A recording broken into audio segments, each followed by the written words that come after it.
I sat down with world-class entrepreneur, real estate maven, and Miami Dolphins owner, Stephen Ross. What's it like to be the angel investor of the Drone Racing League? I'll tell you, it's drawn more interest than probably a lot of things I've done recently that are obviously a lot more important. But I think a lot of people have kind of, got their attention and thinking about what that might mean. And we're excited about it. The response, as I said, has been great from a lot of people and having ideas of how they can really, work together with us and creating something that we think has some real legs to it. I find it ironic and appropriate that since you've celebrated your 75th birthday and you have had a heck of a career and have 75 more years left, that we lead with the Drone Racing League. Congratulations. It's kind of funny, I got to tell you. Yeah, it is. So let's talk a little bit about background for a minute, and obviously this is for an international audience, but decides fairly early on to take the Wayne State Law School, Michigan Business School, University of Florida route, and could have done a whole bunch of different things, Coopers and Lybrand, and a tax attorney. Did you ever think that this would be a path to sports ownership, and what motivated you to do what you did in the mid-'60s? Well, I took a path, starting with nothing and, try to figure out how do you succeed in life. And, as a kid, it was always my dream to own a football team. And, until that dream, was somewhat realizable, I didn't think a lot about it. But obviously, with success and as I got older and, having the opportunity to buy a team and being able to afford it, it was a very exciting moment. I always saw the benefits of owning a team, were far greater than just owning the team itself. It's like how I grew my business. You want to be able to connect the dots, and I always saw the opportunity of owning a football team opens up a lot of doors. And there are only 32 owners, and it's something that so many people aspire to. Everybody wants to talk about, and it's incredible what owning a football team has really done from a business standpoint and other aspects of our business. So, it really pays for itself. And the fact that the value of the team, and everybody kind of said I was nuts when I bought the team, and about 6 years ago, it was then the highest paid price for any sports franchise, how it has really gone up since then, and it's turned out to be a great economic investment from the aspect of the capital appreciation. Well, listen, people don't think you're nuts. I just asked you a few years ago on the air whether you thought that $1.1 billion was overpaid, underpaid, and why you do it, and your answer was because you could, which was kind of a very interesting answer. Now you reflect back on years of Dolphins, no Super Bowl, it'll happen this year and years after that. Do you feel good about the investment? Oh, it's been fantastic. You take the appreciation. I think our team today is worth, well over $2 billion. And you look at the tax benefits that one derives from it. And the fact is that now with what we're doing with our new stadium and investing some additional money in the team, the cash flow I think will grow substantially. In the past, owning a franchise really meant you really made your money when you sold it, and hopefully at some point we'll be getting some good cash flow out of it as well. Well, yeah, the cash flow is important, but also. But that's not why you buy it. But that's not the reason why you buy a team. No, clearly. You buy a team because you really want to create a winner and understand the importance of the team to the community. And it's like owning a utility company. You're a steward for a period of time, and it's part of the community, and you need to do everything with the team to bring the community together. And I think there's a real responsibility, I think, in owning a franchise that's so important to the fans, in the cities itself. Well, some stewards maintain but you took out a checkbook and stroked, in essence, a $400 million commitment to take the stadium to another level and also to generate substantial Super Bowls over the life of that financing. People don't even understand what that's going to mean. Does that stem from your view that you are a trustee of the franchise on behalf of South Florida? Absolutely. And that's why I think one should own a team, and then you want to make sure that you're building a winner, and because that's what everybody in the community really wants, and that's the only way you're really going to be assure yourself of success and support of the fans. 50th anniversary coming up. What's your biggest memory as a Dolphin fan?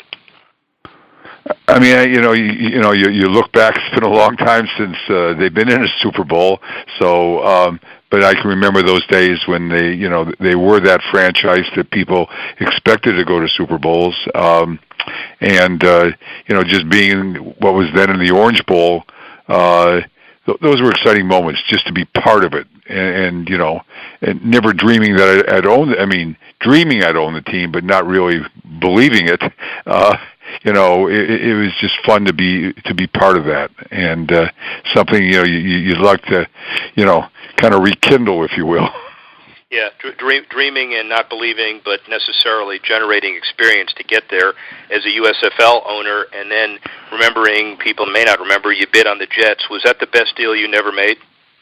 What, buying the Jets? Yeah, not buying. Well, I think anybody who's bought a NFL team, the fact that you didn't is not the best deal you ever did. I think buying the Jets would have been great. It's nothing like owning the Dolphins because I went to high school down there. I wouldn't mind owning the Jets because I live in New York. But from my standpoint, I think I really prefer to own the Dolphins, and I think it's good that I do a lot of business outside of Miami, and I'm just not recognized and self-identified just being an owner of a football team. Well, and this is an international audience, so let's talk related for a couple of minutes. It's not just L.A. and Boston and Chicago and New York, but it's also Abu Dhabi, Shanghai, and other places. It's described as the premier high barrier to entry market residential performance. Well, first of all, the diversification of Related is a fully unique company that, frankly, nobody matches in the world. Am I right? Talk a little bit about the company. No, that's not, I like that description. I'm certainly not going to argue with you. Sorry, I tried, man. We are doing some of the great projects in all the cities you mentioned. And it's, today in New York, we're building the largest, development ever done in the United States, and we're well underway, and it's, we are already leased close to 7 million square feet, though we haven't announced all of the tenants yet, and the retail and the jobs well under construction. We have over 10 million square feet under construction today, and somewhere around $12 billion. So that's quite a commitment. But what we've done is it's creating a great company is something that obviously I'm very proud of, and it's a great legacy. And being involved, right now as we're growing across the the world, really, it's I look back at it and very proud of it. You read a lot, and as a friend you read a lot more, but then you realize the circumstances of how people behave in certain situations. So you have a commitment to do the Time Warner Center, and it's right after 2001, and you're looking at a skyscraper to be built.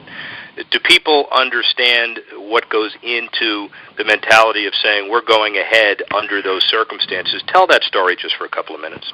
Well, the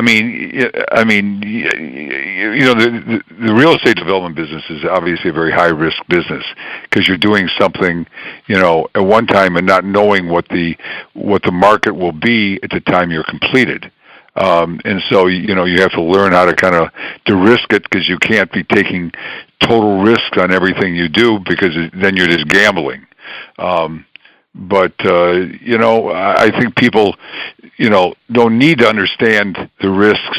I think people really are looking to see what the result is of what you do in terms of the quality of what it is and the impact it has on the community.